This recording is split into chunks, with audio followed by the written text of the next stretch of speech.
Thank you, Mark. Thank you, Mark, for your sobering comments, in particular, the need to center this discussion within communities and mobilizing civil society. Our next speaker is Mr. Zane Dangor. He is a special advisor to the Minister of International Relations and Cooperation and the Department of International Relations and Cooperation. He is renowned for his fierce commitment to social justice for all, as well as his policy development skills. We are aware that we are running a bit behind, but we ask you that you indulge us and listen to Mr. Dangor and perhaps also stay for an additional 10 minutes for discussion. Thank you. Over to you. Also, just to note, Dr. Nkonki, Prof. Augustin's camera is on. I'm not sure if he's aware that it is on. Feel free to switch it off when you're ready, Prof. Thanks. Thank you, Shana. Thank you. And thank you, colleagues, for hosting this, especially the university.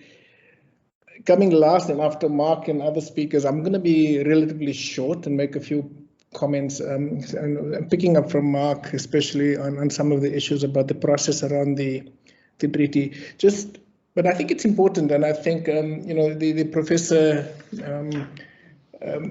Augustin also reminded us that a new treaty, just like the international health regulations, is a binding treaty, and going forward, we should assess why the failures of the international health regulations or the weaknesses within that, and what would be remedied through a new treaty.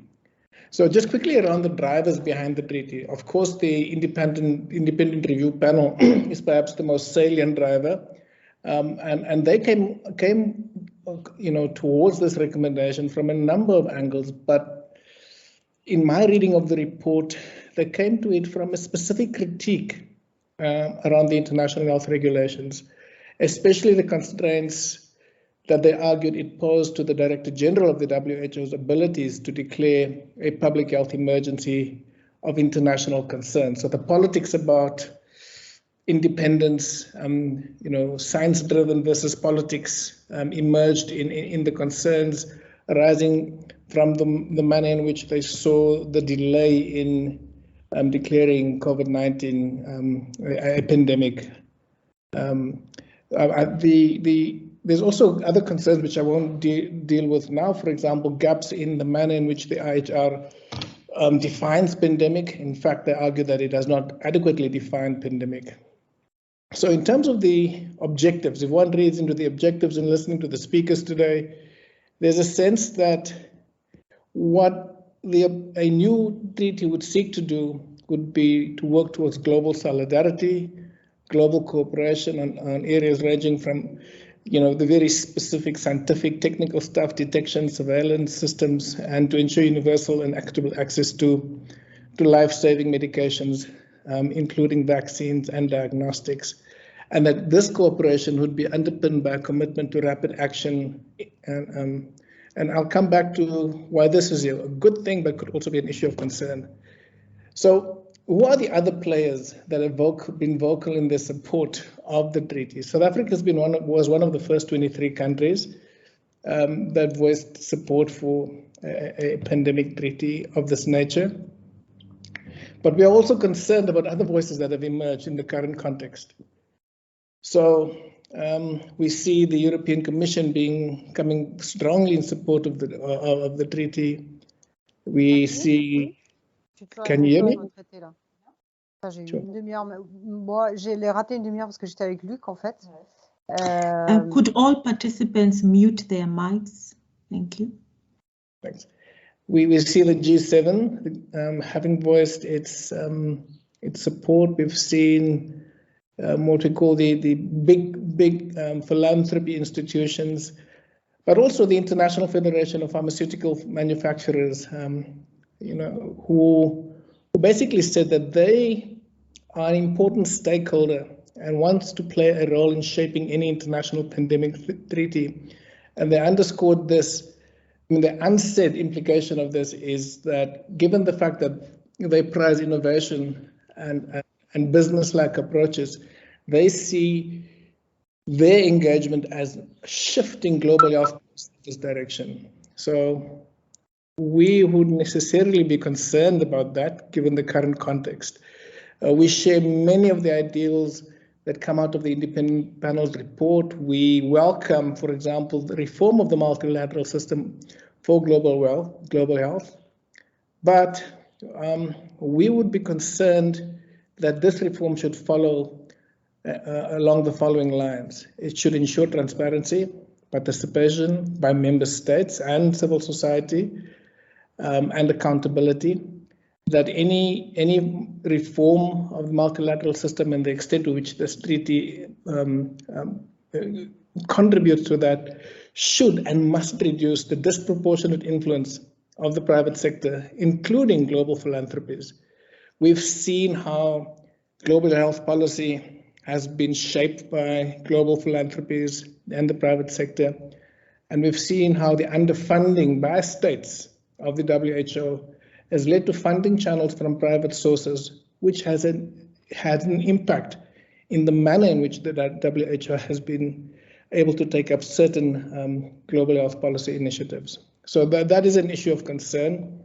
And that also gives you a sense of the contestation that's going to emerge in the negotiations around this treaty.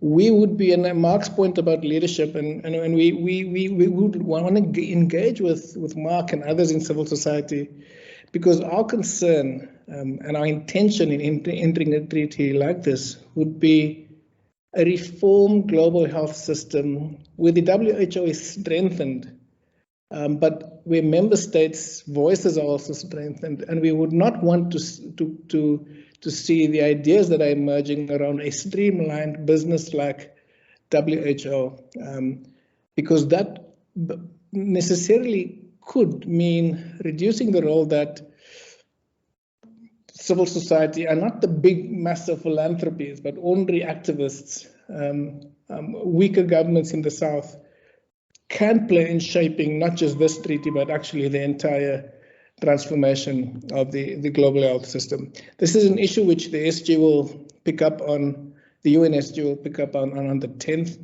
in terms of his report on our common agenda. And I think we should also look to that report to see what are the kind of thinking, what's the thinking that's emerging from the UN side on the treaty. The elements that, aside from the issues, the transparency, participation, accountability issues, we would see this treaty as ensuring that life-saving medication and diagnostics be regarded as a global public good. We're talking about it in this seminar as a global public good, but the fact is they are not global public goods. We aspire for them to be global public goods. And we've seen, for example, a concerted effort by major power brokers in the global public health arena opposing vaccines, for example, as being treated as a public good. So as we engage in these discussions today and going forward, we need to assess the lessons stemming from, and in a very hard way, the current pandemic in relation to power, resources, politics, and governance. Let's take the vaccines issue again. There was clearly significant levels of public investment in R&D for vaccines, therapeutics, and diagnostics. Notwithstanding that, high levels of public investment, these life-saving products were, for all intents and purposes, privatized. And as was pointed out, those with the abilities to pay upfront did so in a manner that starved the rest of the world from access. And not access through philanthropy only, but also access through for those who had the ability to purchase. So the privatizing of publicly funded innovations is one that we would be wary of if it finds expression in this global pandemic from an efficiency argument that may come from private sector institutions and the countries that house big pharma. When we talk about the leadership of the South, we must also talk about the manner in which countries of the South need to be aware of how much power big pharma wields in many countries in the North. It's been reported that Switzerland, for example, derives 30% of its tax income from the general pharmaceutical industry. And you can see why, for example, a country like that who normally would stand up for global health rights or human rights has become one of the countries that actively blocks the TRIPS waiver, ensuring that equitable access of vaccines is one that is achievable. So when we move forward, we must, and we engage in a manner that reaches out to many voices. We must ask those who are now voicing support for the pandemic treaty why, for example, they oppose the WHO's CTAP initiative, why they're still opposing the medicines patent pool, why they're undermining the medicines patent pool, why, for example, big pharma, especially those with proven late-stage technology, have refused to partner with the WHO in the establishment of the hubs that was spoken about earlier. And these are very detailed discussions that we do have, and we and almost always there's no real explanation coming from it other than the innovation angle. But we want to understand the politics, and what we want to avoid is a discussion on the pandemic treaty in a protracted manner, so deflecting from other important initiatives around the immediacy of equity. For example, it should not diminish the debates around the WTO waiver. These are the kind of issues that we are concerned about. So you take the report coming from the panel, and it makes many recommendations. This is one of the important recommendations, but they also make recommendations around a time frame for when the waiver should kick in if there is no compelling evidence of collaboration around voluntary sharing of life-saving medications and diagnostics. But that is completely ignored from many of the players in the global arena. So I'll conclude by arguing that we should pose some of these questions, and we are doing that. What must be done to ensure that the UN's specialized agency for global health, and I'm glad that this is reinforced, because there's almost sometimes an artificial attempt to separate the WHO from the UN. But that's also because of the structure of ECOSOC and the powers within the UN, where ECOSOC is weak and other structures are strengthened. But we should ask the question as South Africa and other developing countries, what must we do to ensure that the UN's specialized agency, which is the WHO, is properly capacitated to lead on global pandemic responses? We would want to center the WHO in any management and accountability in relation to a new treaty. We must ensure that the WHO is properly resourced through contributions from member states according to their abilities. We must limit the level of private sources that the WHO accesses, if that is going to influence the policy making agenda. My last point on treaties, and I think Professor Gostin's point about who prefers soft law versus hard law, and we've seen it not only in the global health arena, but we've seen it in many other arenas. Big global powers do not like binding treaties because they tend not to want to be held accountable outside of national mechanisms. Extraterritorial accountability is something that the big powers in the main refrain, and that includes in the global health arena the issue of accountability, not only to big corporates, but accountability to people affected by the asymmetrical structure of global health policy and the manner in which the life-saving medications are produced, where they are produced and where they are consumed.